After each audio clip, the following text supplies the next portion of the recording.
दोस्तों स्वागत है आपका अरोड़ा IAS एकेडमी में। और ये हमारी पॉलिटी की अगली क्लास है और इस क्लास के माध्यम से हम ये जानेंगे कि जो भाग 1 में कौन कौन से प्रावधान कौन कौन से आर्टिकल दिए गए हैं। ठीक है, तो आप चलिए और इस क्लास को अच्छे तरीके से करिए, लेकिन कॉपी पेन लेके साथ बैठिए और मैं कोशिश करूँगा कि मैं अच्छे से आर्टिकल 2, 3, 1, 4 को अच्छे तरीके से आपके सामने एक्सप्लेन कर सकूँ और जो कठिन शब्दावलियाँ है उनको भी अच्छे तरीके से मैं एक्सप्लेन करूं। तो आज हम बात करेंगे आपके सामने कि आखिर आर्टिकल भाग 1 में ऐसे कौन कौन से प्रावधान हैं, जिनसे क्या एक नए राज्य का निर्माण हो सकता है। ऐसी कौन सी प्रक्रिया है जिसे यदि किसी राज्य को बनाना हो तो एक नया राज्य बना सकते हैं, उसका नाम परिवर्तन कर सकते हैं। यदि किसी विदेशी राज्य का यदि कोई भाग हो, यदि विदेशी देश का यदि कोई भाग हो तो हम उसको भारत में कैसे मिला सकते हैं। क्या इसके लिए संविधान संशोधन करने की आवश्यकता है या फिर यह साधारण विधेयक से ही यूं ही हमारे भाग देश का ऐसा बन जाएगा, या फिर हमारे देश का यदि कोई भी भाग यदि हमें किसी दूसरे देश को देना हो तो क्या ये भी साधारण विधेयक से होगा या फिर संविधान में संशोधन करना पड़ेगा। तो इन सब सारी बातों को लेकर के हम आपके सामने जो स्पष्ट करेंगे और हमारी कोशिश यही रहेगी कि आप इन सब जो आर्टिकल हैं 2, 3, 4 और 1 इनको अच्छे तरीके से जानें। और एक बात और, इसमें कुछ फैक्चुअल भी आएगा, तो मैं कोशिश करूंगा कि जो इसका जो फैक्ट बचेगा, जैसे किस राज्य से कौन सा राज्य बनाया गया है, वो आपको PDF के माध्यम से मैं आपको उपलब्ध कराऊंगा अगली वीडियो में। ये वीडियो हम छोटी बनाएंगे, मतलब 10 से 15 मिनट की वीडियो बनाएंगे हम। 10 मिनट की भी हो सकती है, 15 मिनट की भी वीडियो ये हो सकती है, लेकिन इस वीडियो में हम आपको एक प्रोसेस बताएंगे कि आखिर किसी नए राज्य का निर्माण करना हो, सीमा घटानी हो, बढ़ानी हो, दो छोटे राज्य हों उनको मिलाकर यदि कोई बड़ा राज्य बनाना हो, तो इन सब प्रोसेस को हम किस किस तरीके से करते हैं। क्या राष्ट्रपति की अनुमति लेने की जरूरत है या नहीं, यानी कि जिस राज्य को, यानी कि हम सपोज करो यदि हम MP में यदि सीमा को घटाते हैं बढ़ाते हैं तो संसद को यदि उस राज्य से अनुमति लेने की आवश्यकता है नहीं, ये सब सारी बातों की बात करेंगे हम। तो चलिए शुरुआत करते हैं। आर्टिकल 1, देखो आर्टिकल 1 मैंने इसमें लिखा नहीं है, मैंने खुद से ही नहीं लिखा है आर्टिकल 1, क्योंकि उसमें कुछ फैक्चुअल है, वो मैं आपको PDF के माध्यम से बताऊंगा। इसमें क्या मैंने आर्टिकल 2, 3 और 4 को लिया है, तो 1 को मैं बता दूंगा। ठीक है, तो चलिए शुरुआत करते हैं। आर्टिकल 1, ध्यान रखना ये हमारी संविधान की पहली क्लास होगी। इन द सेंस, किस सेंस में? अनुच्छेद के सेंस में। आपको याद रखना है जो हमारी शुरुआत की जो क्लास है, हालांकि वो संविधान का ही भाग है, लेकिन जो एक्चुअल में जो संविधान हम काउंट करते हैं ना कि अनुच्छेद 1 से लेकर के 395 तक आर्टिकल, तो ये सब सारी जो अनुच्छेद आज हम 1 से शुरुआत करेंगे और मैं कोशिश करूंगा कि आपको जितने अनुच्छेद एग्जाम पूछे जाते हैं वो अनुच्छेद आपको याद कराऊं। लेकिन आपको एक बात याद रखनी है, आपको अनुच्छेद 1 से लेकर के 51 तक अनुच्छेद याद होने चाहिए। ओके, तो अब पहले हम अनुच्छेद 1 की बात करते हैं। देखो अनुच्छेद 1 क्या कहता है? अनुच्छेद 1 ये कहता है जो भारत है वो राज्यों का संघ है। भारत जो है वो राज्यों का संघ है। इसे कहने का मतलब क्या है? अनुच्छेद 1 ये कहता है यदि भारत में 28 राज्य हैं इस समय, यदि भारत के जो राज्य हैं वो अपनी इच्छा से भारत से अलग नहीं हो सकते। आपको एक बात याद रखनी है। लेकिन यदि हम तुलना करें अमेरिका से, तो अमेरिका जो संयुक्त राज्य अमेरिका जो बोला जाता है वो कई राज्यों का यानी कई देशों का एक संघ है, और उनमें इस बात की संधि हुई है कि हम जब चाहें तब अमेरिका से अलग हो सकते हैं। लेकिन भारत में ऐसा कोई प्रावधान नहीं है, यानी कि भारत में कोई राज्य जुड़ गया तो भारत का वो अभिन्न रहेगा, उसे भारत से अलग होने का कोई अधिकार नहीं है। और हम एक और बात देखते हैं इसी में, जैसे यदि भारत का जो नाम आता है, इंडिया है या भारत है, तो वो किसके अंतर्गत आता है? अनुच्छेद 1 के अंतर्गत ही आता है। तो अनुच्छेद 1 को हम मोटे तौर पर 3 भागों में यानी 3 आधार पर बांट सकते हैं। पहला, अनुच्छेद 1 क्या कहता है? अनुच्छेद 1 3 क्षेत्रों की बात करता है। अनुच्छेद पहला ये कहता है कि राज्यों के क्षेत्र कौन से होंगे, दूसरा संघ के क्षेत्र कौन से होंगे, तीसरा भारत सरकार ने जिनको अपने में मिलाया है यानी भारत ने किसी अन्य विदेशी भाग को मिलाया है तो वो क्षेत्र कौन से होंगे। तो यदि आपको यह जानना है कि राज्य की क्षेत्र की सीमा कहां से कहां तक है, अगला कौन सा केंद्र शासित संघ शासित प्रदेश की सीमा कहां से कहां तक है या कहां पर है, और भारत ने किस राज्य को भारत में मिलाया है। तो इन सब की जानकारी हमें अनुच्छेद 1 से ही मिलेगी। आपको इतना ही याद रखना है। और आपको एक बात मैं बता रहा हूं, जो केंद्र शासित या संघ शासित प्रदेश होते हैं उनमें शासन जो करता है वो डायरेक्टली केंद्र सरकार करती है। ठीक है, जैसे वहां पुलिस भी होगी तो पुलिस भी केंद्र सरकार की होगी। आपको बता दूं जानकारी के लिए, दिल्ली में जो पुलिस है वो केजरीवाल जी के अंतर्गत नहीं आती है, यानी कि उस राज्य की जो विधानमंडल है उसके अंतर्गत नहीं आती है, वो केंद्र की पुलिस होती है। अगली हम बात करते हैं, और इसके जो फैक्ट हैं वो पीडीएफ के माध्यम से अगली क्लास में आपको और अच्छी तरीके से बताऊंगा कि कौन कौन सी बात आपको याद रखनी है। अनुच्छेद 2 की बात कर लेते हैं। अनुच्छेद 2 जो है वो 2 बात करता है, यानी कि संसद को ये 2 शक्ति प्रदान करता है। अनुच्छेद 1 संसद को 2 शक्तियां प्रदान करता है। पहली शक्ति है नए राज्यों को संघ में शामिल करने की और नए राज्यों को बनाने की। तो आपको केवल ये याद रखना है बस, नए राज्यों को संघ में मिलाने की। सपोज करो आप, इस लाइन का क्या मतलब है? इस लाइन का ये मतलब है, यानी कि अगर कोई हिस्सा या कोई पार्ट या कोई राज्य यदि भारत का हिस्सा नहीं है और वो अपनी स्वेच्छा से भारत में मिलना चाहे, ठीक है, तो अनुच्छेद 2 के अंतर्गत ही भारत में मिलेगा। यानी अनुच्छेद 2 ये कहता है यदि किसी दूसरे देश के किसी हिस्से को यदि भारत में मिलना है तो वो अनुच्छेद 2 के अंतर्गत ही आएगा। अब हम एक एग्जांपल लेते हैं सिक्किम को। 1974 से पहले जो सिक्किम में क्या था, चोग्याल यानी कि एक राजाशाही थी। आज जो तुम सिक्किम देखते हो वो पहले 1974 से पहले भारत का हिस्सा नहीं था, वहां एक राजाशाही चलती थी और वहां का जो राजा था वो राजा भारत सरकार के कायदे कानून नहीं मानता था। वहां एक स्वतंत्र थे, वो अपने आप में स्वतंत्र थे, कानून बनाने में हर मामले में स्वतंत्र थे। लेकिन 1974 के बाद सिक्किम के लोगों ने क्या है, भारत सरकार से अपील की कि हमें अपने अंदर मिला लो।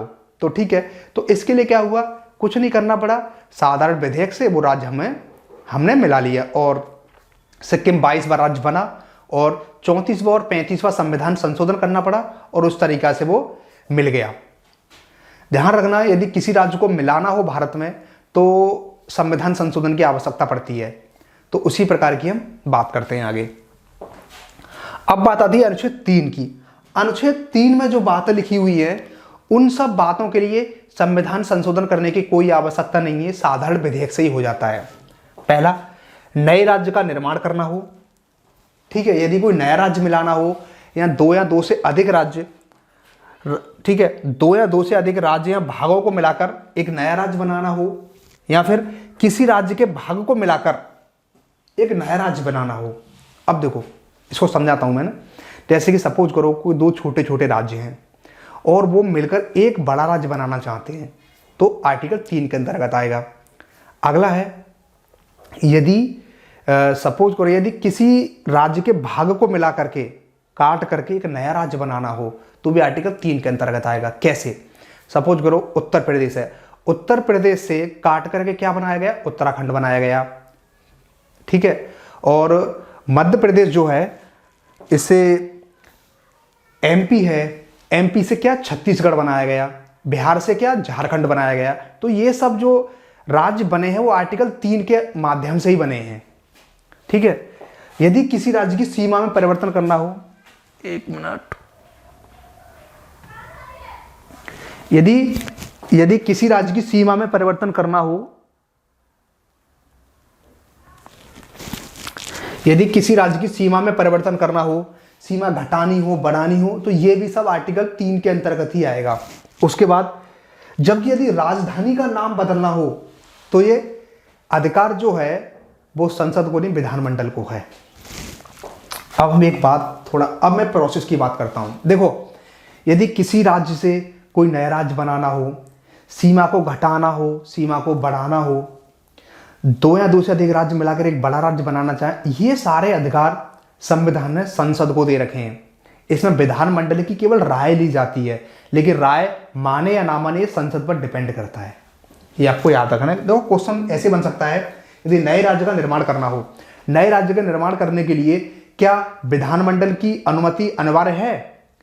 कोई बाध्यता नहीं है, मतलब मत जो होगा विधानमंडल का उसे मानने के लिए संसद बाध्य नहीं है। तो हम वही बात कर लेते हैं क्या होगा, देखो साधारण बहुमत से अगर किसी राज्य को घटाना, सीमा को घटानी हो, बढ़ानी हो, कोई नया राज्य बनाना हो, तो इसके लिए क्या होगा, साधारण विधेयक से ही हो जाएगा, यानी कि संविधान संशोधन करने की कोई आवश्यकता नहीं है। अब साधारण बहुमत क्या होता है, जो जिसमें मतलब सदन में जितने लोग उपस्थित हैं उसका 50+1, ठीक है, उसका 50+1, जैसे सपोज करो 100 लोग हैं तो 100 का आधा कितना हो गया, 50 प्लस 1 और जोड़ दो। इस मत से यदि समर्थन मिल जाएगा तो वो पारित हो जाएगा आसानी से। प्रॉब्लम कर रहा है आज ये, तो ठीक है, ये सब सारी बात थी। उसके बाद अगली बात, यदि आर्टिकल 3 और 2 में जो बात कही गई है, तो इन सब बातों को यदि हमें किसी राज्य का निर्माण करना हो, कोई सीमा घटानी हो, बढ़ानी हो, तो हमें पहले संसद में विधेयक पेश करने से पहले हमें राष्ट्रपति जी की अनुमति लेनी पड़ेगी। यानी कि संसद को कोई जैसे कि उत्तर प्रदेश से उत्तराखंड बनाना था, तो संसद ने क्या था, पहले राष्ट्रपति जी के सामने ये बात रखी कि राष्ट्रपति जी हम ये करना चाहते हैं, तो राष्ट्रपति ने कहा ठीक है। उसके बाद संसद में पेश हुआ। ध्यान रखना, भारत सरकार ने पहले राष्ट्रपति से अनुमति मांगी, उसके बाद पेश हुआ और उसके बाद प्रोसेस हुआ और फाइनली उत्तर प्रदेश से काट करके उत्तराखंड बना दिया।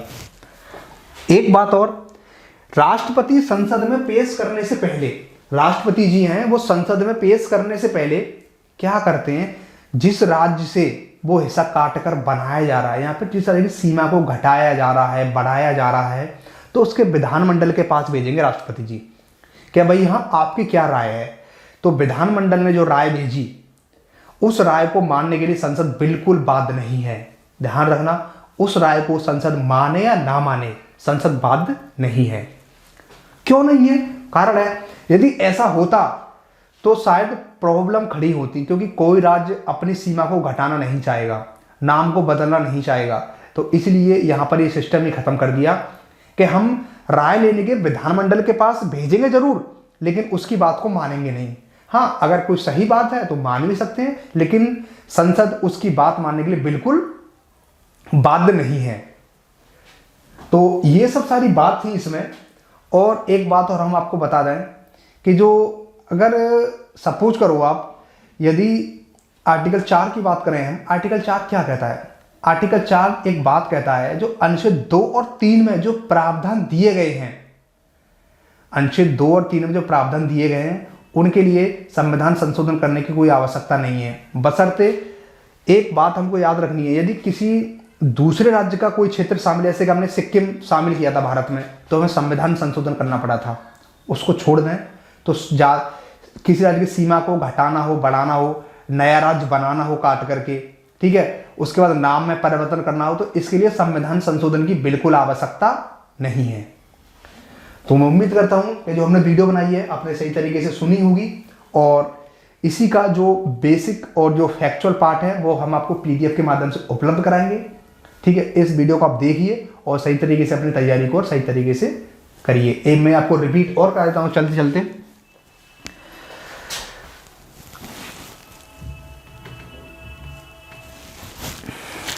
रिपीटेशन वही, अनुच्छेद 2 जो है संसद को 2 शक्तियां देता है, नए राज्यों को संघ में शामिल करने की और नए राज्यों को बनाने की। अनुच्छेद 3 क्या कहता है, नए राज्यों को निर्माण की प्रक्रिया क्या होगी। ठीक है, तो देखो राज्यों से अलग करके, यदि किसी राज्य से अलग करके कोई नया राज्य बनाना हो, जैसे कि यूपी से उत्तराखंड बना, 2 या 2 से अधिक राज्य या भागों को मिलाकर एक राज्य बनाना। अगला है किसी राज्य के भाग को मिलाकर एक नया राज्य बनाना। अगला है किसी राज्य की यदि सीमा को घटाना हो, बढ़ाना हो, वो भी अनुच्छेद 3 के अंतर्गत आएगा। जबकि राजधानी के नाम में यदि परिवर्तन करना हो तो यह अधिकार विधानमंडल को है, संसद को नहीं है। प्रक्रिया क्या होगी, साधारण बहुमत या साधारण विधि द्वारा राष्ट्रपति की पूर्व अनुमति लेनी पड़ेगी। उसके बाद संसद इसे क्या करेगी, जो हमारी जो कह सकते हैं भारत सरकार जो है, केंद्र सरकार क्या होगी, इसे क्या करेगी, इसे संसद में पेश करेगी। उसके बाद राष्ट्रपति संसद में पेश होने से पूर्व प्रभावित राज्यों को भेजेगा। ठीक है, जिस राज्य से ये प्रोसेस हो, मतलब ये घटना हो रही है, तो उस राज्य की अनुमति लेनी पड़ेगी, लेकिन संसद इसकी बात मानने के लिए बाध्य नहीं है। फिर है राज्यों की विधायिका के मत को मानने हेतु संसद बाध्य नहीं है। इस पर स्टार लगा लेना, क्वेश्चन यहां से बन सकता है। ठीक है, चलिए थैंक यू सो मच। आप इस वीडियो को देखिए, एंजॉय करिए।